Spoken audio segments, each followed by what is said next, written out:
Hello everyone, welcome to my channel. आज हम बात करने वाले हैं हाई कोर्ट के उस केस अपडेट को लेकर के, जहां एक बहुत अच्छी खबर निकल करके आ रही है। अपडेट क्या है डिटेल में जानेंगे। शुरुआत करते हैं वीडियो की। चैनल पर नए हैं, पहली बार विजिट किया है आपने तो सब्सक्राइब कर लें लेटेस्ट रियल ऑथेंटिक अपडेट के लिए। साथ में बेल आइकन को क्लिक कर ऑल पर सेट कर लें, जैसे ही कोई खबर आएगी उसके नोटिफिकेशन आपको फ़ौरन मिल सके। आइए डिटेल में जान लेते हैं। शुरुआत करते हैं वीडियो की शुरुआत करने से पहले आपसे एक छोटी सी रिक्वेस्ट है, जानकारी पसंद आए तो लाइक ज़रूर करिएगा। साथ में कमेंट बॉक्स में अपने नेम के साथ डिस्ट्रिक्ट नेम मेंशन करें, जिससे आपसे संबंधित अपडेट देने में काफ़ी मदद मिलती है। खबर क्या है डिटेल में जान लेते हैं। आपको बता दें, 12 अगस्त को जो तारीख थी, 12 अगस्त को एक सुनवाई हुई थी इलाहाबाद हाई कोर्ट की लखनऊ बेंच में।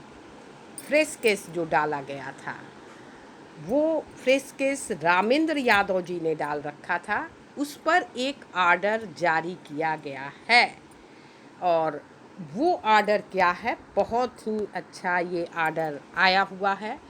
और इसका हालांकि ये जो आर्डर आप देख रहे हैं 5580/2021 रीट, ये यूपी होमगार्ड अवैतनिक अधिकारी कर्मचारी एसोसिएशन की तरफ से डाला गया है।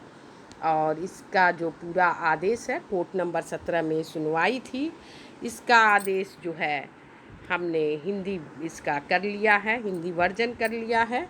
आइए इसका हिंदी ट्रांसलेट देखते हैं और बहुत ध्यान से समझते हैं कि क्या बातें इसमें कही गई हैं। एकदम चीज़ों को ध्यान से समझिएगा।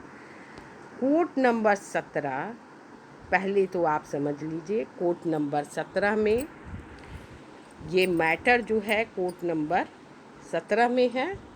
और जहाँ पर ये मैटर को उठाया गया है कोर्ट नंबर 17 से, जहाँ ये कहा गया है माननीय राजीव सिंह न्यायमूर्ति, ठीक है। तो ये जो मैटर है, इस मैटर को बहुत ही ध्यान देना है। माननीय राजीव सिंह जे नंबर 1 पर जो दर्शाया गया है 30/7/2026 को ये आदेश पारित किया गया।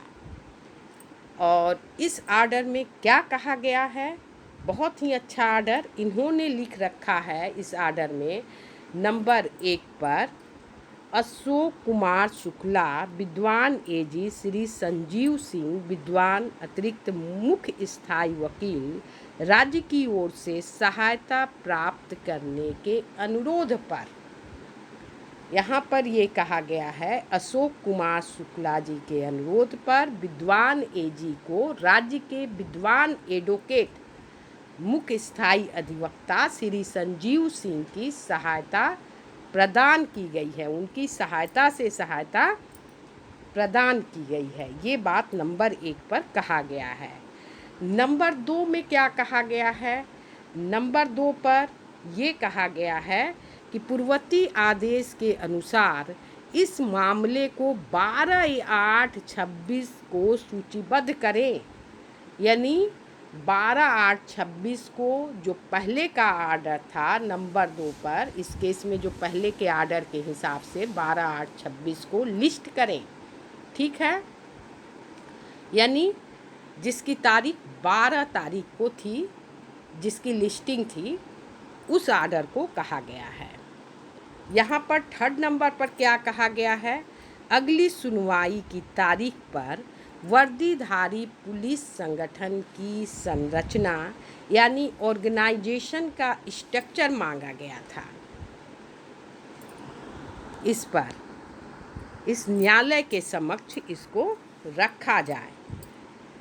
इसी में आगे कहा गया है कि नंबर 2 पर, इसमें जो नंबर 2 पैरा है, श्री अशोक कुमार शुक्ला विद्वान अतिरिक्त महाअधिवक्ता श्री संजीव सिंह विद्वान राज्य अधिवक्ता के अनुरोध पर इस मामले को पूर्ववर्ती आदेश के अनुसार 21/8/26 को सूचीबद्ध किया जाए। यानी इस मामले को पहले के आदेश के अनुसार सूचीबद्ध किया जाता है। यानी 21 तारीख नई तारीख मिल गई है। ये बहुत बड़ी बात है कि तुरंत ही यहाँ पर 21 तारीख मिल गई है, जो नई तारीख लिस्ट कर दी गई है। अब बात यहीं ख़त्म नहीं होती है, बात शुरू होती है। अब नीचे की तरफ देखिए आगे क्या कहा गया है। नीचे की तरफ आते हैं तो देखते हैं 3 नंबर पर, इसी बीच माननीय अतिरिक्त महाअधिवक्ता पुलिस संगठन में पुलिस कर्मियों के सबसे निचले पद के संबंध में पुलिस चयन एवं पदोन्नति सेवा बोर्ड से लिखित निर्देश प्राप्त करेंगे। यानी बोर्ड से लिखित निर्देश मांगेंगे। तो जानकारी मांगी गई है पुलिस भर्ती बोर्ड से कि निचले स्तर का जो कर्मचारी है पुलिस विभाग में, उसका स्ट्रक्चर क्या है, यानी पूरा डाटा मांगा गया है, उसका क्या है पूरा स्ट्रक्चर, उसके बारे में जानकारी मांगी गई है। इसके बाद क्या कहा गया है 4 नंबर पर, अगली तारीख को इस मामले का अंतिम निर्णय लिया जाएगा।